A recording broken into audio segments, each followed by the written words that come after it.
Good morning. Thank you so much for joining us for Sunday School here to God Be the Glory Ministry, a place where you will never be the same again. I encourage you to check out our website, www.tgbtgm.org, where you can check out our beautiful website. I encourage you to come visit us at 1313 Caps Hill Mine Road in Charlotte, North Carolina. Additionally, you can, if you enjoying our Sunday school, you enjoying the services from Pastor Kenny Setzer, feel free to give through our PayPal as well as through Giveify, also through 1313 Caps Hill Mine Road in Charlotte, North Carolina. We're going to continue our amazing series with Casket Empty, written by Carol Kaminsky and David Palmer from Gordon Conwell.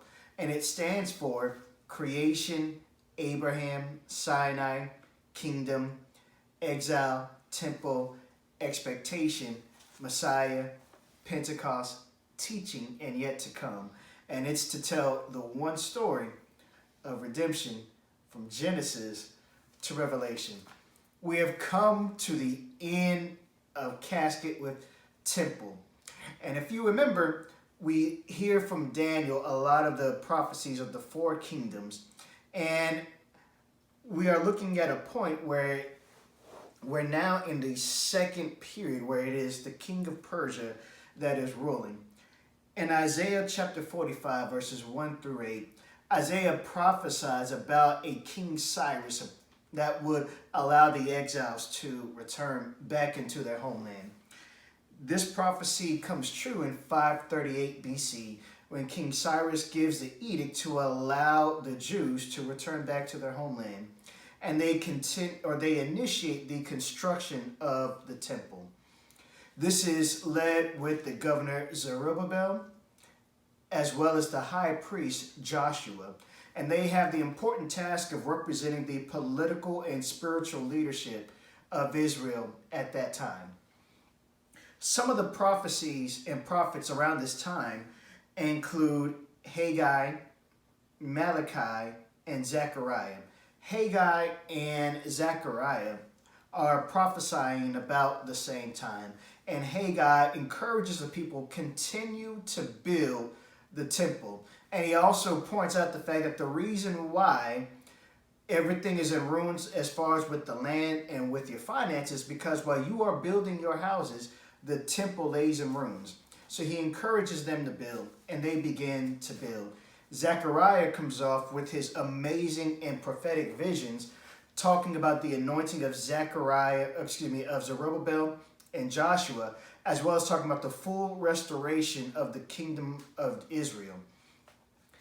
And he has some amazing visions that he sees. This encourages the people to continue to build the temple, and this is fully accomplished in 516 BC.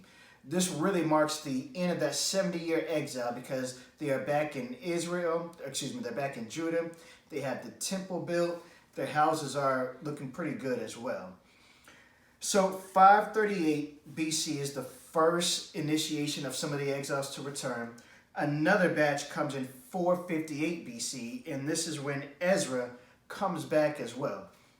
The prophet Nehemiah, or the historian Nehemiah, is in the first batch, and he kind of documents what's going on with the temple. Ezra comes back with the edict from another king of Persia to really rebuild the walls. And there are some challenges that they're facing, but they come through it and they build the walls. This is around 458 BC.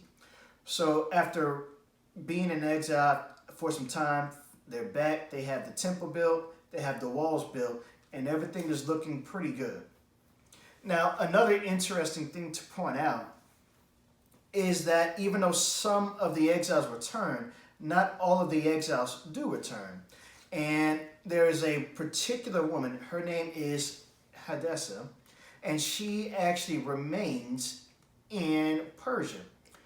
And she eventually becomes Queen Esther, and we really begin to see what is the community of God of the Jews looking like outside of outside of Jerusalem. And Esther really gives us this really good look about what is going on in there.